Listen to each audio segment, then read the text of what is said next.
In this video, I'm going to show you how to make sponsored video on TikTok app. So the first thing that you want to do here is you want to open up your TikTok application on your mobile device. And from here, you want to go to the bottom right corner of your screen. That's where the profile picture is located. So just select on that. And from here, you want to select the picture that you want to actually make a sponsored video for. So for example, you want to click on that video and you want to click on the three dotted icon just below the save button.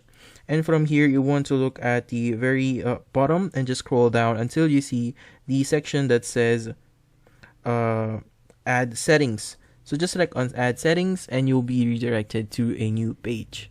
In the new page, you want to make sure that the branded content is selected and just hit on confirm. And from here, you could edit a few settings. Like for example, a brand partnership can be added here. So the link campaign, just select all here and search for the marketplace campaign that you're currently working on the correct creator. And here you could also allow the ad authorizations and only show in ads.